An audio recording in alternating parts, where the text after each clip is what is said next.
মৰমৰ ছাত্ৰ ছাত্ৰীসকল, তোমালোক সকলোকে আমাৰ এই চেনেলটোলৈ পুনৰবাৰ স্বাগতম জনাইছোঁ।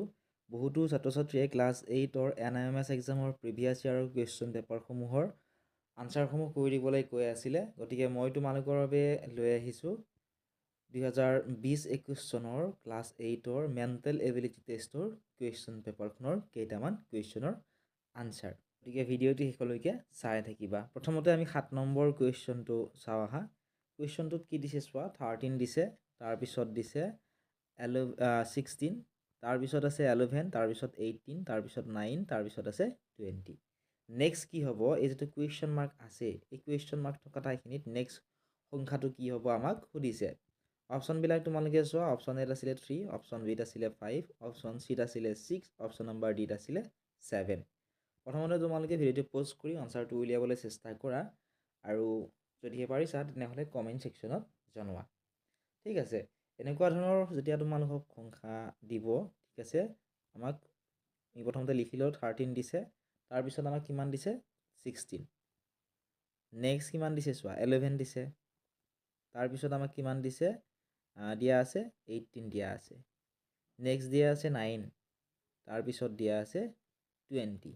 ইয়াৰে পিছত এই খালী ঠাইখিনিত কি হ'ব আমাক সুধিছে। এতিয়া আমি যদি ভালদৰে চাওঁ, 13ৰ পৰা 11 কেনেকৈ হ'ল, 13ৰ পৰা 2 মাইনাছ কৰিলে 11 পাম। ঠিক তেনেকুৱা ধৰণে 11ৰ পৰা যদি আমি 2 মাইনাছ কৰোঁ তেতিয়াহ'লে কি পাম, 9 পাম। ঠিক তেনেকুৱা ধৰণে 16ৰ লগত যদিহে আমি 2 প্লাছ কৰোঁ 18 পাম। 18ৰ লগত 2 প্লাছ কৰিলে আমি 20 পাম। কিন্তু আমাক 20ৰ পিছত কি পাম সুধিছে। গতিকে ইয়াত চোৱা, 9ৰ পিছত, 9ৰ ইয়াতে চোৱা ওপৰত কি হৈছে, -2 হৈ আছে, 2 2কৈ বিয়োগ হৈ আছে। গতিকে ইয়াতো আমি কি কৰিব লাগিব, 2 বিয়োগ কৰিব লাগিব। 9ৰ পৰা যদি আমি 2 বিয়োগ কৰোঁ তেতিয়াহ'লে আমি কিমান পাম, 7 পাম, 7 পাম। ঠিক আছে, গতিকে এই কুৱেশ্যনটোৰ কাৰেক্ট এনচাৰ হ'ব অপশ্যন নম্বৰ D2। আশা কৰিছোঁ তোমালোকে বুজি পাইছা। যদি বুজি পাইছা তোমালোকে ভিডিঅ'টো লাইক কৰি দিয়া, আৰু তোমালোকে আমাৰ অনলাইন ক্লাছসমূহ কৰিব পাৰিবা অতি কম পইচা পে' কৰি। অনলাইন ক্লাছ কৰিবলৈ তোমালোকে তোমালোকে ডেছক্ৰিপশ্যনত দিয়া হোৱাটছএপ নাম্বাৰটোত মেছেজ কৰা। এতিয়া নেক্সট কুৱেশ্যনটো তোমালোকে চোৱা, 6 নাম্বাৰটো কুৱেশ্যনটো আছিল AG। প্ৰথমতে AG দিয়া আছে, ঠিক আছে, তাৰপিছত দিয়া আছে LR, নেক্সট দিয়া আছে WC, তাৰপিছত দিয়া আছে HN। গতিকে ইয়াৰ উত্তৰটো উলিয়াবলৈ আমি প্ৰথমতে চেষ্টা কৰোঁ আহা, আৰু তোমালোকে নিজে চেষ্টা কৰা, যদি পাৰা তোমালোকে আনচাৰটো কমেণ্ট ছেকশ্যনত জনোৱা। আমাক কি কি ইয়াতে দিয়া আছে আমি লিখি লওঁ।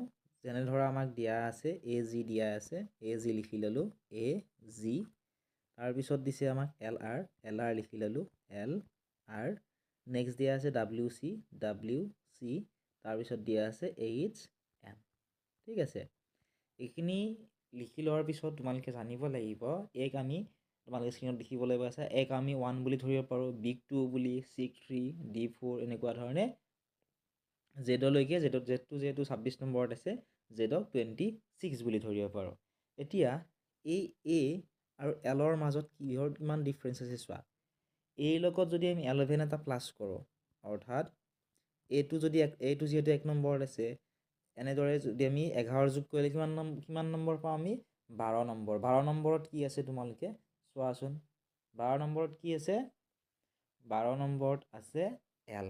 ঠিক আছে, 8ৰ লগত যদিহে আমি 11 যোগ কৰোঁ আমি কিমান পাম, 19 পাম।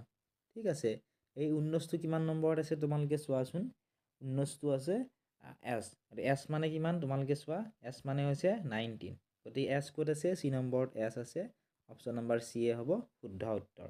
ঠিক আছে, আশা কৰিছোঁ তোমালোকে বুজি পালা। যদি তোমালোকৰ বুজি পোৱাত অসুবিধা হৈছে তোমালোকে আৰু এবাৰ চাই লোৱা, তেতিয়া নিশ্চয় ভালদৰে তোমালোকে বুজি পাবা। আমি কি কৰিছোঁ, Aৰ লগত 11 যোগ কৰিছোঁ, Aটো 1 নম্বৰ বুলি ধৰি লোৱা, Aৰ লগত 11 যোগ কৰিলে আমি 12 নম্বৰটো পাম। 12 নম্বৰত কি আছে, L আছে। এই Lটোৰ লগত আমি 11 যোগ কৰিম, আৰু Lটো ইতিমধ্যে কিমান নম্বৰত আছে, Lটো আছে আমাৰ 12 নম্বৰত। 12ৰ লগত যদি আমি 11 যোগ কৰোঁ আমি কিমান পাম, আমি পাম 23। 23ত কি আছে, W আছে। ঠিক আছে, আকৌ 23ৰ লগত যদি আমি 11 যোগ কৰোঁ, এতিয়া চোৱা ইংৰাজী কিমান জেডলৈকে থাকে 26 নম্বৰলৈকে, গতিকে 23ৰ লগত যদি আমি 11 যোগ কৰিব লাগে, Xটো হ'ব ঠিক আছে x2 24 নম্বৰত আছে অৰ্থাৎ 1 নম্বৰ বুলি ধৰিলোঁ y2 2 number z2 3 number a2 4 number এনেকৈ যোগ কৰি যাই থাকিলে তোমালোকে h পাবা h2 আছে 8 নম্বৰত আকৌ 8ৰ লগত যেতিয়া আমি যেহেতু বাকীকেইটাত 11 11কৈ যোগ কৰিলোঁ 8ৰ লগতো 11 যোগ কৰিলে আমি 19 পাম 19 নম্বৰত কি আছে 19 নম্বৰত আছে s গতিকে sy হ'ব এই কুৱেশ্যনটোৰ কাৰেক্ট আনচাৰ যদি তোমালোকে বুজি পাইছা পাৰ্ট 2 লাগে কমেণ্ট কৰিবা আৰু যদি বুজি পোৱা নাই তোমালোকে কমেণ্ট কৰিব নালাগে এবাৰ আমি এইটো কুৱেশ্যন কৰোঁ আহা ঠিক আছে ইয়াত আমাক কি দিছে ডিৰেকশ্যনত দিছে find out the correct answer শুদ্ধ উত্তৰটো বাছি উলিয়াব আমাক দিছে আমাক চোৱা ইয়াতে কি দিছে 56 দিছে ইয়াতে আছে 41 এইটো এটা সম্বন্ধত আছে ঠিক তেনেকুৱা ধৰণে 94 আছে ইয়াতে আমাক কুৱেশ্যন মাৰ্কৰ ঠাইত কি হ'ব আমাক সুধিছে গতিকে আমি 56টো কি কেনেকুৱা ধৰণত 41 হ'ল সেইটো আমি প্ৰথমতে বিচাৰি উলিয়াব লাগিব প্ৰথমতে তোমালোকে নিজে চেষ্টা কৰা আৰু যদিহে তোমালোকে পাৰা কমেণ্ট ছেকশ্যনত উত্তৰটো জনোৱা আৰু যদিহে তোমালোকে উত্তৰটো উলিয়াব পৰা নাই বা বুজি পোৱা নাই তেতিয়াহ'লে ভিডিঅ'টো শেষলৈকে চাই থাকা এতিয়া চোৱা 56ত কি আছে চোৱা 56ত কি আছে 5 আৰু 6 আছে গতিকে ইয়াত থকা 5 আৰু 6 5 গুণ কিমান 30 আৰু 5ৰ লগত তোমালোকে 6 এবাৰ পূৰণ কৰা এবাৰ যোগ কৰা 5 6 কিমান 11 এইখিনি তোমালোকে যোগ কৰি চোৱা ইয়াতে 1 হ'ল ইয়াতে 4 গতিকে 56ত এনেকুৱা ধৰণে 41 বুলি লিখা হ'ল ঠিক একেধৰণে ইয়াতে আছে 94 দিয়া আছে ঠিক আছে 94 দিছে 94ত থকা 9 ইনটু যদি আমি 4 কৰোঁ 9 4 গুণ কিমান হ'ব 9 4 গুণ হ'ব 37 36 আকৌ 9ৰ লগত যদি আমি 4 প্লাছ কৰোঁ 9 4 কিমান হ'ব 13 হ'ব এতিয়া 36ৰ লগত যদি আমি 13 যোগ কৰোঁ কিমান পাম 6 3 হ'ব 9 3 1 4 কিমান পালোঁ আমি 49 পালোঁ এতিয়া চোৱা অপশ্যন 8 দিয়া আছে 49 এইটোৱে হ'ব এই কুৱেশ্যনটোৰ কাৰেক্ট আনচাৰ নেক্সট চোৱা 2 নম্বৰ প্ৰশ্নটো গইটাৰ যদি আয়োডিন হয় এনিমিয়া কি হ'ব অৰ্থাৎ গইটাৰ বেমাৰ কিহৰ অভাৱত হয় আয়োডিনৰ যেতিয়া আমাৰ দেহত অভাৱ হয় তেতিয়া গইটাৰ ৰোগটো হয় ঠিক আছে এতিয়া এনিমিয়া কিহৰ অভাৱত হয় সুধিছে আমাৰ এনিমিয়া হয় লো আইৰণৰ যেতিয়া আমাৰ দেহত অভাৱ হয় তেতিয়া এনিমিয়া হয় গতিকে অপশ্যন বি হ'ব এই কুৱেশ্যনটোৰ কাৰেক্ট আনচাৰ নেক্সট কুৱেশ্যনটো চোৱা এ কে পিক যদি 112125 বুলি লিখা হয় তেনেহ'লে এল এন অ'ক কি বুলি লিখা হ'ব অৰ্থাৎ ইয়াতে আমাক কি হ'ব আমাক সুধিছে প্ৰথমতে তোমালোকে আগৰ কেইটাৰ নিচিনাকৈ নিজে চেষ্টা কৰা যদি পাৰিছা তোমালোকে কমেণ্ট ছেকশ্যনত জনোৱা এতিয়া আমি প্ৰথমতে চাব লাগিব যে এ কে পি কেনেকৈ এইখিনি পালে ঠিক আছে 112125 হ'ল এইটো আমি প্ৰথমতে উলিয়াব লাগিব এতিয়া আমি যদি A1 P2 আগৰটোৰ নিচিনাকৈ আমি ধৰি লওঁ এতিয়া ইয়াত কিমান দিয়া আছে A দিয়া আছে তাৰপিছত কি দিয়া আছে K দিয়া আছে তাৰপিছত দিয়া আছে P এইটো কিমান নম্বৰত আছে 1 নম্বৰত তাৰপিছত Kটো কিমান নম্বৰত আছে K আছে 11 নম্বৰত ঠিক আছে তাৰপিছত Pটো কিমান নম্বৰত আছে চোৱা P আছে 16 নম্বৰত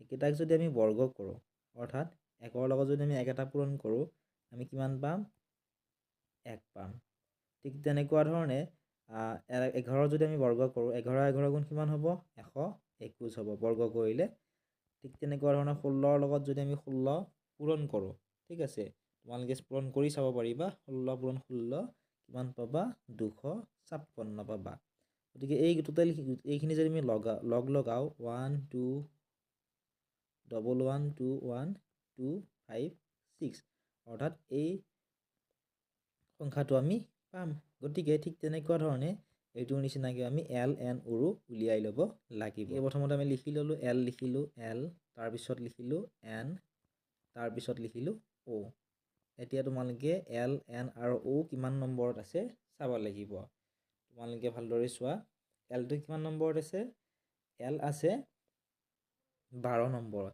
12 লিখি ল'লোঁ এন কিমান নম্বৰত আছে চোৱা এন আছে 14 নম্বৰত তাৰপিছত অ' কিমান নম্বৰত আছে চোৱা অ' আছে 15 নম্বৰত এতিয়া গোটেইকেইটা আমি যদি বৰ্গ কৰোঁ এটা এটাকৈ 12ৰ লগত যদি তোমালোকে 12 পূৰণ কৰা তোমালোকে পূৰণ কৰি চাবাচোন নিজে 12ৰ লগত 12 পূৰণ কৰিলে আমি কিমান পাম 144 পাম 14ৰ লগত 14 পূৰণ কৰিলে আমি কিমান পাম 14 পূৰণ 14 কৰি চাবা 196 পাম 15 লগত 15 পূৰণ কৰি চাবা আমি 15 লগত 15 পূৰণ কৰিলে পাম 225 এই গোটেইখিনি যদি আমি লগ লগাই লিখো 144196225 পাম এই সংখ্যাটো যিটো অপশ্যনত আছে সেইটোৱে হ'ব এই কুৱেশ্যনটোৰ কাৰেক্ট এনসাৰ গতিকে অপশ্যন নম্বৰ বি হ'ব এই প্ৰশ্নটোৰ শুদ্ধ উত্তৰ যদিহে তোমালোকে বুজি পাইছা সেইটো লাইক কৰি দিবা আৰু সম্পূৰ্ণ উত্তৰৰ ভিডিঅ'খিনি আমাৰ অনলাইন ক্লাছত পাবা অতি কম পইচা হয় তোমালোকে অনলাইন ক্লাছ কৰিব পাৰিবা তোমালোকে ডেছক্ৰিপশ্যনত দিয়া হোৱাটছআপ নাম্বাৰটোত এইটোৰ স্ক্ৰীনশ্বটটো পঠিয়াই দিবা বা তোমালোকে অনলাইন ক্লাছত জইন হ'ম বুলি মেছেজ কৰিবা মই তোমালোক কেনেদৰে জইন হ'ব লাগে কেনেদৰে গোটেইখিনি তোমালোকে পাবা মই তোমালোকক জনাই দিম